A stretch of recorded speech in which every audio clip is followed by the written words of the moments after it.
लीजिए सुनिए मुंशी प्रेमचंद की कहानी तथ्य। वाचन अंकित सिंह का है। वह भेद अमृत के मन में हमेशा ज्यों का त्यों बना रहा और कभी न खुला। न तो अमृत की नज़रों से, न उसकी बातों से और न रंग ढंग से ही पूर्णिमा को कभी इस बात का नाम को भी भ्रम हुआ कि साधारण पड़ोसियों का जिस तरह का बर्ताव होना चाहिए और लड़कपन की दोस्ती का जिस तरह निभाव होना चाहिए, उसके सिवा अमृत का मेरे साथ और किस प्रकार का संबंध है या हो सकता है। बेशक जब वह घड़ा लेकर कुएं पर पानी खींचने के लिए जाती थी, तब ईश्वर भी जाने कहाँ से वहाँ आ पहुँचता था और ज़बरदस्ती उसके हाथ से घड़ा छीनकर उसके लिए पानी खींच देता था। और जब वह अपनी गाय को सानी देने लगती, तब वह उसके हाथ से भूसे की टोकरी ले लेता था और गाय की नाद में पानी डाल देता था। जब वह बनिए की दुकान पर कोई चीज़ लेने जाती थी, तब अमृत भी अक्सर उसे रास्ते में मिल जाया करता था और उसका काम कर देता था। पूर्णिमा के घर में कोई दूसरा लड़का या आदमी नहीं था। उसके पिता का कई साल पहले परलोकवास हो चुका था और उसकी माँ पर्दे में रहती थी। जब अमृत पढ़ने जाने लगता, तब पूर्णिमा के घर जाकर पूछ लिया करता कि बाजार से कुछ मंगाना तो नहीं है। उसके घर में खेती बाड़ी होती थी, गाय भैंसें थीं और बाग बगीचे भी थे। वह अपने घर वालों की नज़र बचाकर फसल की चीज़ें सौगात के तौर पर पूर्णिमा के घर दे जाता था। लेकिन पूर्णिमा उसकी इन खातिरदारियों को उसकी भल मनसाहत और खाने पीने से संतुष्ट होने के सिवा और क्या समझे और क्यों समझे। एक गांव में रहने वाले चाहे किसी प्रकार का रक्त संबंध या कोई रिश्तेदारी न रखते हों, लेकिन फिर भी गांव के रिश्ते से भाई बहन होते ही हैं, इसलिए इन खातिरदारियों में कोई खास बात न थी। एक दिन पूर्णिमा ने उससे कहा कि तुम दिन भर मदरसे में रहते हो, मेरा जी घबराता है। अमृत ने सीधी तरह से कह दिया, क्या करूं, इम्तहान पास आ गया है। मैं सोचा करती हूँ कि जब मैं चली जाऊँगी तब तुम्हें कैसे देखूँगी और तुम क्यों मेरे घर आओगे। अमृत ने घबरा कर पूछा, कहाँ चली जाओगी। पूर्णिमा लजा गई, फिर बोली, जहाँ तुम्हारी बहनें चली गई हैं, जहाँ सब लड़कियाँ चली जाती हैं। अमृत ने निराश भाव से कहा, अच्छा ये बात। इतना कहकर अमृत चुप हो गया। अभी तक यह बात कभी उसके ध्यान में ही नहीं आई थी कि पूर्णिमा कहीं चली भी जाएगी। इतनी दूर तक सोचने की उसे फुर्सत ही नहीं थी। प्रसन्नता तो वर्तमान में ही मस्त रहती है, यदि भविष्य की बातें सोचने लगें तो फिर प्रसन्नता ही क्यों रहे। और अमृत जितनी जल्दी इस दुर्घटना के होने की कल्पना कर सकता था, उससे पहले ही यह दुर्घटना एक खबर के रूप में सामने आ ही गई। पूर्णिमा के ब्याह की एक जगह बातचीत हो गई। अच्छा दौलतमंद खानदान था और साथ ही इज्जतदार भी। पूर्णिमा की माँ ने उसे बहुत खुशी से मंजूर भी कर लिया। गरीबी की हालत में उसकी नज़रों में जो चीज़ सबसे ज़्यादा प्यारी थी वह दौलत थी, और यहाँ पूर्णिमा के लिए सब तरह से सुखी रहकर ज़िंदगी बिताने के सामान मौजूद थे, मानो उसे मुँहमांगी मुराद मिल गई हो। इससे पहले वह मारे फिक्र के घुली जाती थी। लड़की के ब्याह का ध्यान आते ही उसका कलेजा धड़कने लगता था। अब मानो परमात्मा ने अपने एक ही कटाक्ष में उसकी सारी चिंताओं और विकलताओं का अंत कर दिया। अमृत ने सुना तो उसकी हालत पागलों की सी हो गई।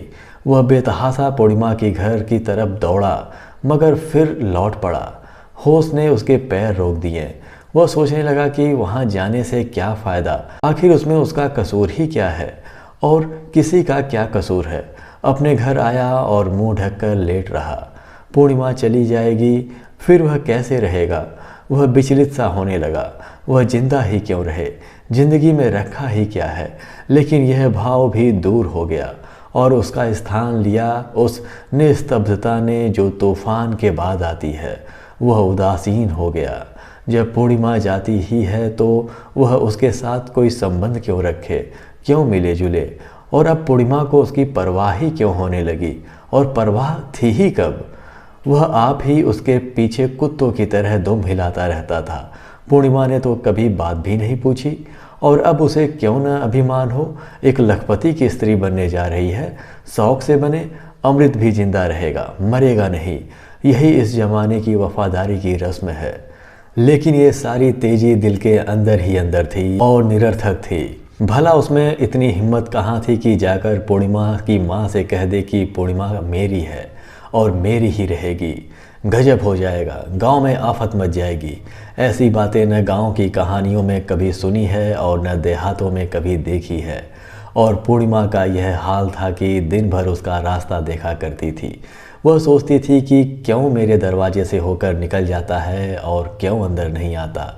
कभी रास्ते में मुलाकात हो जाती है तो मानो उसकी परछाई से भागता है। वह पानी की कलसी लेकर कुएं पर खड़ी रहती और सोचती है कि वह आता होगा, लेकिन वह कहीं दिखाई नहीं देता। एक दिन वह उसके घर गई और उससे जवाब मांगा। उसने पूछा, तुम आजकल आते क्यों नहीं? बस उसी समय उसका गला भर आया। उसे याद आ गया कि वह इस गांव में थोड़े ही दिनों की मेहमान है।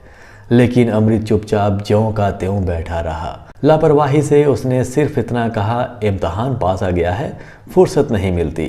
फिर कुछ ठहर कर उसने कहा, सोचता हो कि जब तुम जा ही रही हो। वह कहना ही चाहता था कि तो फिर अब मोहब्बत क्यों बढ़ाऊं, मगर उसे ध्यान आ गया कि बहुत मूर्खता की बात है। अगर कोई रोगी मरने जा रहा है तो क्या इसी विचार से उसका इलाज छोड़ दिया जाता है कि वह मरेगा ही? इसके विपरीत ज्यों-ज्यों उसकी हालत और भी ज़्यादा खराब होती जाती है, त्यों-त्यों लोग और भी अधिक तत्परता से उसकी चिकित्सा करते हैं। और जब उसका अंतिम समय आता है तब तो दौड़ धूप की हद ही नहीं रहती। उसने बात का रुख बदल कर कहा, सुना है वह लोग बहुत मालदार हैं। पूर्णिमा ने उसके ये अंतिम शब्द सुने ही नहीं या उनका जवाब देने की जरूरत नहीं समझी। उसके कानों में तो जवाब का पहला हिस्सा गूंज रहा था। उसने बहुत ही दुखपूर्ण भाव से कहा, तो इसमें मेरा क्या कसूर है? मैं अपनी खुशी से तो नहीं जा रही हूँ, जाना पड़ता है इसलिए जा रही हूँ। यह कहते कहते मारे लज्जा के उसका चेहरा लाल हो गया। जितना उसे कहना चाहिए था शायद उससे ज़्यादा वह कह गई थी। मोहब्बत में भी शतरंज की सी चालें होती हैं। अमृत ने उसकी तरफ इस तरह देखा मानो इस बात की जांच करना चाहता है कि इन शब्दों में कुछ अर्थ भी है या नहीं।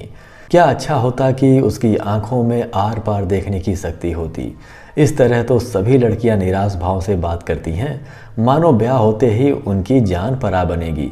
मगर सभी लड़कियां एक न एक दिन अच्छे अच्छे गहने और कपड़े पहनकर और पालकी में बैठकर चली जाती हैं।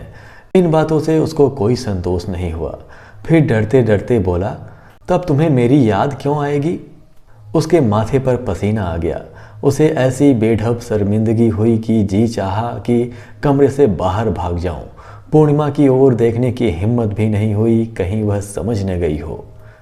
पूर्णिमा ने सिर झुकाकर मानो अपने दिल से कहा, तुम मुझे इतना निर्मोही समझते हो, मैं बेकसूर हूँ और मुझसे रूठते हो। तुम्हें इस समय मेरे साथ सहानुभूति होनी चाहिए थी। तुम्हें उचित था कि मुझे ढाढ़स देते और तुम मुझसे तने बैठे हो। तुम ही बतलाओ कि मेरे लिए और कौन सा दूसरा रास्ता है।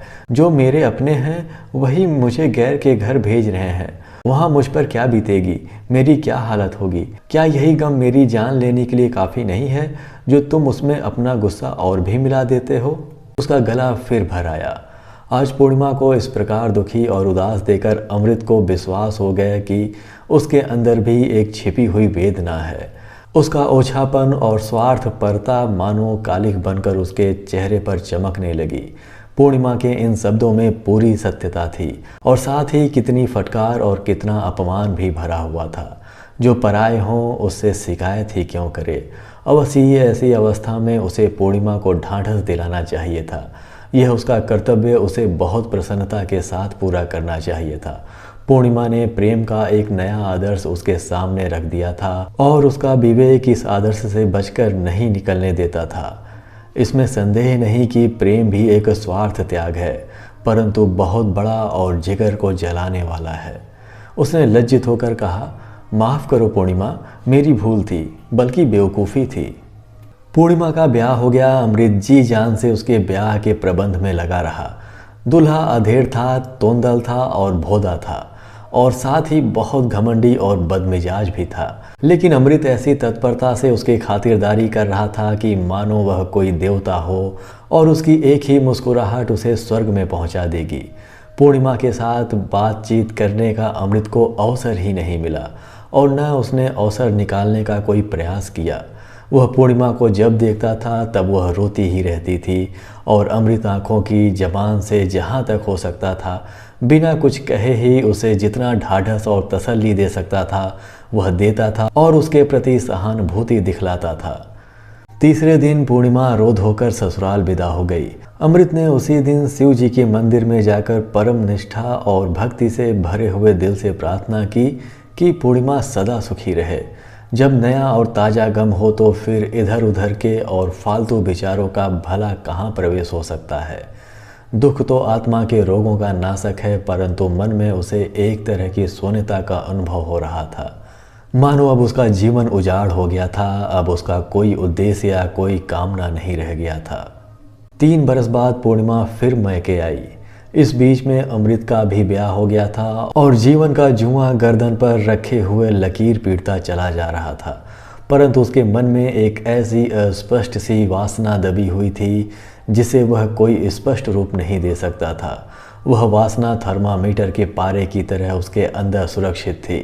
अब पूर्णिमा ने आकर उसमें गर्मी पैदा कर दी थी और वह पारा चढ़कर सरसाम की सीमा तक जा पहुंचा था। उसकी गोद में 2 बरस का एक प्यारा सा बच्चा था। अमृत उस बच्चे को दिन रात मानो गले से बांध रहा था। वह सवेरे और संध्या उसे गोद में लेकर टहलने जाया करता था और उसके लिए बाजार से तरह तरह के खिलौने और मिठाइयाँ लाया करता था। सवेरा होते ही उसके जलपान के लिए हलवा और दूध लेकर पहुंच जाता था। उसे नहलाता धुलाता, उसके बाल साफ करता, उसके फोड़े फुंसियाँ धोकर उन पर मलहम लगाता था। ये सभी सेवाएं उसने अपने जिम्मे ले रखी थी। बच्चा भी उसके साथ इतना हिल मिल गया था कि पल भर के लिए भी उसका गला न छोड़ता था। यहाँ तक कि कभी कभी उसी के पास सो भी जाता था और पूर्णिमा के आकर बुलाने पर भी उसके साथ नहीं जाता था। अमृत पूछता था, तुम किसके बेटे हो? बच्चा कहता, टुमाले। अमृत मारे आनंद के मतवाला होकर उसे गले से लगा लेता था। पूर्णिमा का रूप अब और भी निखर आया था। कली खिलकर फूल हो गई थी। अब उसके स्वभाव में अहमन्यता और अभिमान आ गया था और साथ ही बनाव श्रृंगार से प्रेम भी हो गया था। सोने के गहनों से सजकर और रेशमी साड़ी पहनकर अब वह और भी अधिक आकर्षक हो गई थी और ऐसा जान पड़ता था कि मानो वह अमृत से कुछ बचना चाहती है। बिना कोई विशेष आवश्यकता हुए उससे बहुत कम बोलती है और जो कुछ बोलती भी है वह इस ढंग से बोलती है कि मानो अमृत पर कोई एहसान कर रही है। अमृत उसके बच्चे के लिए इतनी जान देता था और उसकी फरमाइशों को कितने शौक से पूरा करता था, लेकिन ऊपर से देखने पर यही जान पड़ता था कि पूर्णिमा की निगाहों में उसकी इन सब सेवाओं का कोई मूल्य ही नहीं था। मानो सेवा करना अमृत का कर्तव्य ही है और वह कर्तव्य उसे पूरा करना चाहिए। इसके लिए वह किसी प्रकार के धन्यवाद या कृतज्ञता का अधिकारी नहीं है। जब बच्चा रोता है तब वह उसे धमकाती है कि खबरदार रोना नहीं, नहीं तो मामा जी तुमसे कभी न बोलेंगे।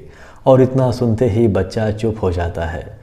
जब उसे किसी चीज़ की ज़रूरत होती है तब वह अमृत को बुलाकर मानो आज्ञा के रूप में उससे कह देती है और अमृत भी तुरंत उस आज्ञा का पालन करता है, मानो वह उसका गुलाम हो।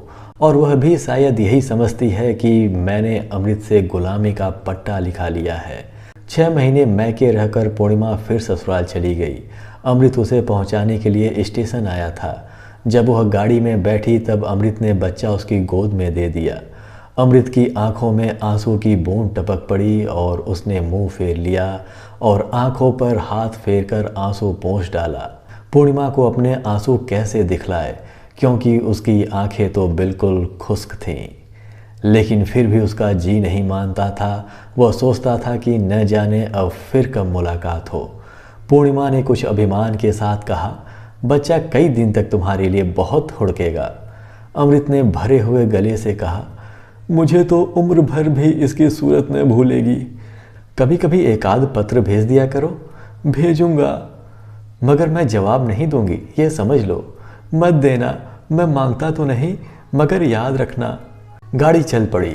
अमृत उसकी खिड़की की ओर देखता रहा। गाड़ी के कई फरलांग निकल जाने पर उसने देखा कि पूर्णिमा ने खिड़की से सिर निकालकर उसकी तरफ देखा और फिर बच्चे को गोद में लेकर उसे जरा सा दिखला दिया।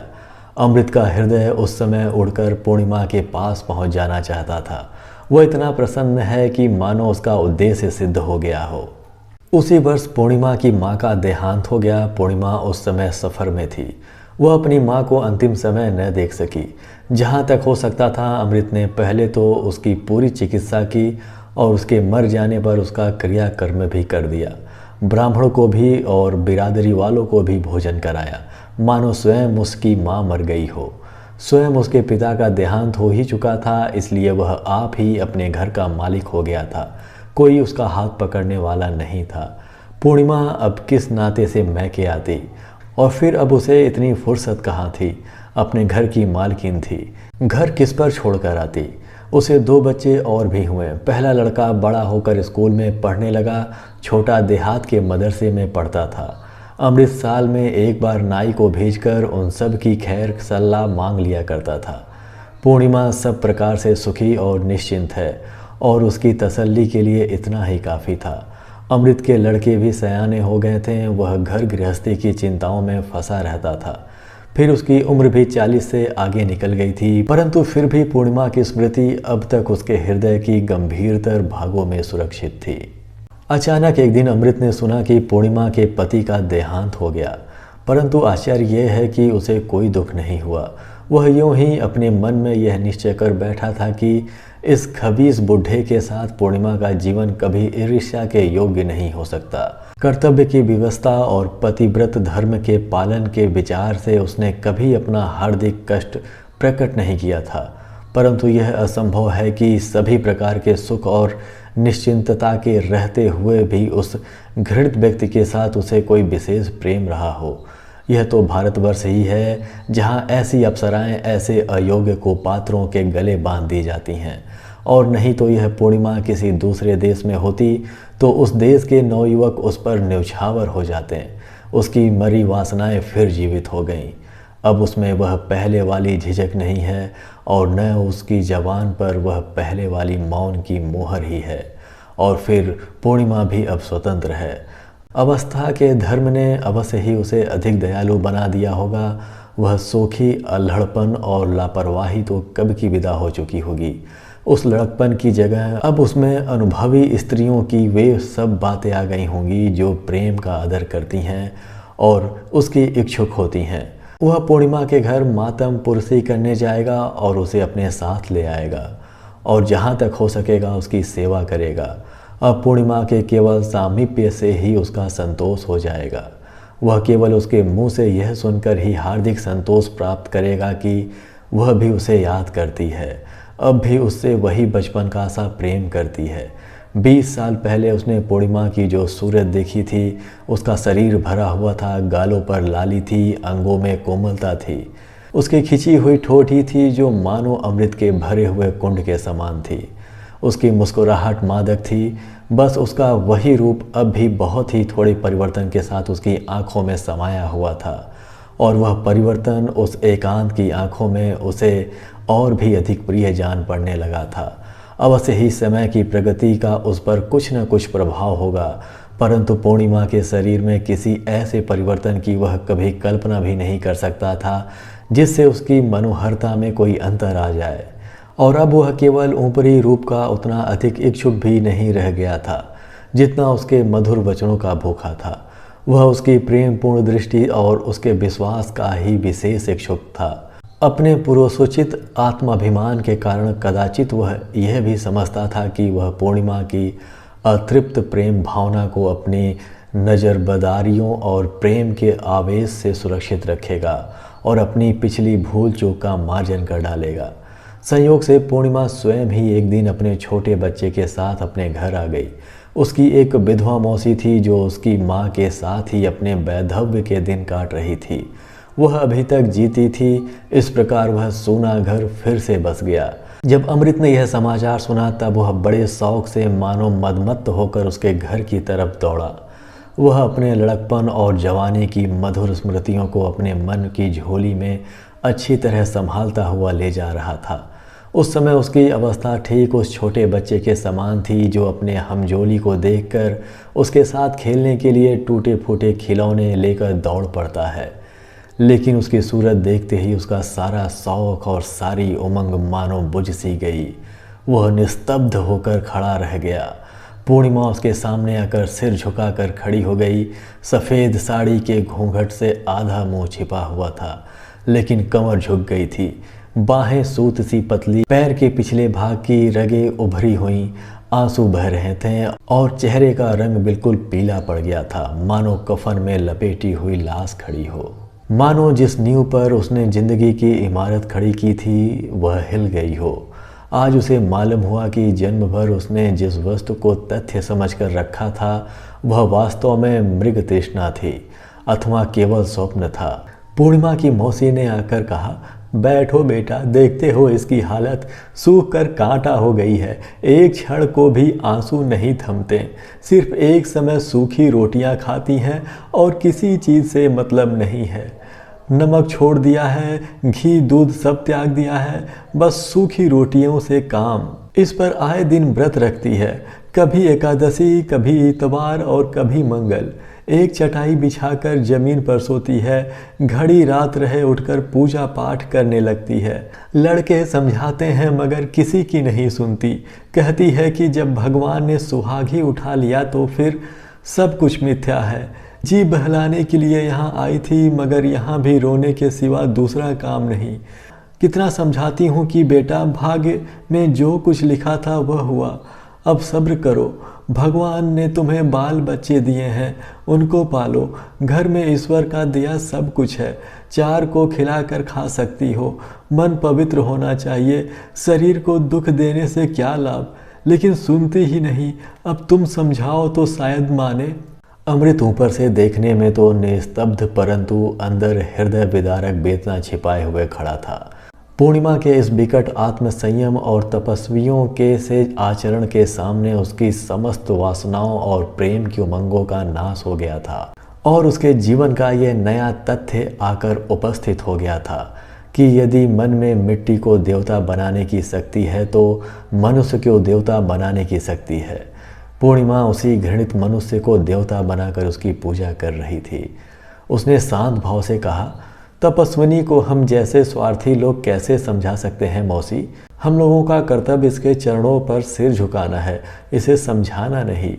पूर्णिमा ने मुंह पर का घूंघट हटाते हुए कहा, तुम्हारा बच्चा तुम्हें अभी तक पूछा करता है। अभी आप सुन रहे थे मुंशी प्रेमचंद की कहानी तथ्य, मेरे यानी कि अंकित सिंह के साथ। आशा करता हूं कि दोस्तों आपको यह कहानी पसंद आई होगी। यदि आप ऐसे ही रोचक और शानदार कहानियां सुनना चाहते हैं तो अभी हमारे चैनल को सब्सक्राइब करें और बेल आइकन भी प्रेस करें।